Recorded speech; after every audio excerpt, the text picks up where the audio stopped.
Ms. Legalista here. Thank you for joining. My voice there is going out. I want to talk about who the victims are in online romance scams, pig butchering scams, these scams where people are told that, hey, you finally found a love interest. And yeah, by the end of the relationship, which usually isn't very long, your bank account has been emptied or almost emptied of thousands of dollars. I want to take a look at the CBS report. They said they worked on this for over a year, takes us to the continent of Africa, to Ghana, to these boiler rooms where they have young people who are scamming people. But I want to focus on who they target and why. If you understand why you're being targeted, then maybe you can reflect on how you put yourself out there, how you share information about yourself so that you will be less susceptible to some of this. But I also want you to focus on the reasoning why they go after these people. This is a very interesting bit of information about this. Is this fair? Gerald Pangpadi heads up the anti-money laundering unit in Ghana's organised crime office. We have a lot of unemployed youth, people who are talented, who have gone to school and they don't have anything to do. What kind of people do they prey on? Caucasian male, they are elderly people who are quite lonely.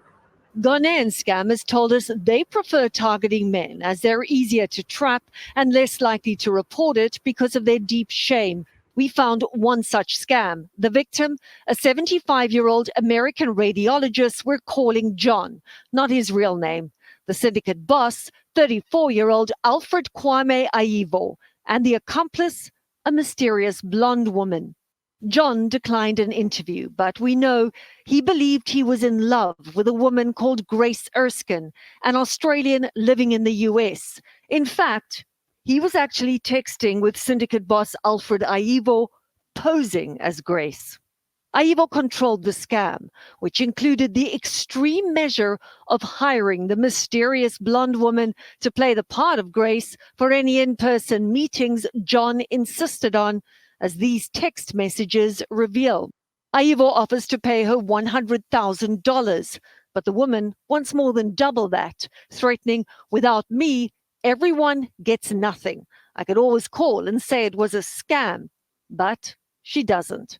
And pretending to be Grace, she visited the radiologist in the US, even meeting his family, and claimed she'd inherited a Ghanaian gold mine that John was offered a stake in to secure their future together. These texts show the scammer asking her to meet John in Ghana, insisting it's just 1 week plus TLC. She doesn't seem keen to get physical. Whatever happened, John did travel to Ghana and stayed here at the same hotel as Grace in Accra, while syndicate boss Aivo posed as their driver. And John was so enamored with Grace, he unwittingly paid over $700,000 for a fraudulent investment in a non-existent gold mine. This goes to a whole nother level here, because one of the things that I've talked about with some of these online romance scams is that they tend to be very online. You don't get to see them. What happens is they will tell people, hey, I'm a construction worker and right now I'm working overseas. I'm in the military. I'm stationed in some other country and we don't have really good reception here. So I'm not able to even schedule FaceTime calls with you or Zooms. And so they come up with these scenarios to keep from having to meet you in person. But in this case, as you see, they actually hired someone to play this role and to participate in the scam. And as you see, she understood her assignment to be true. And she knew that without her role, this really was not likely to go very far. So she's upping what she wants to get paid because, like she said, without her, it goes nowhere. Now, sure, they could go out and hire someone else, but you run the risk of those people reporting it to the authorities. In this case, though, this helps you understand exactly how far people will go. But the key here is understanding who is being targeted and why.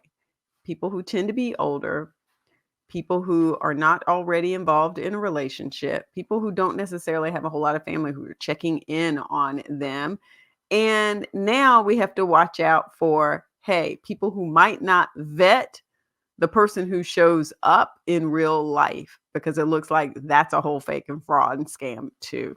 So if you're an older male looking for someone to have a relationship with, be very concerned about the information that you put out there about yourself, because you are actually being targeted by scammers located all across the world so that they can scam you out of your hard-earned money by hiring some woman to pose as someone who is going to, I guess, be your friend.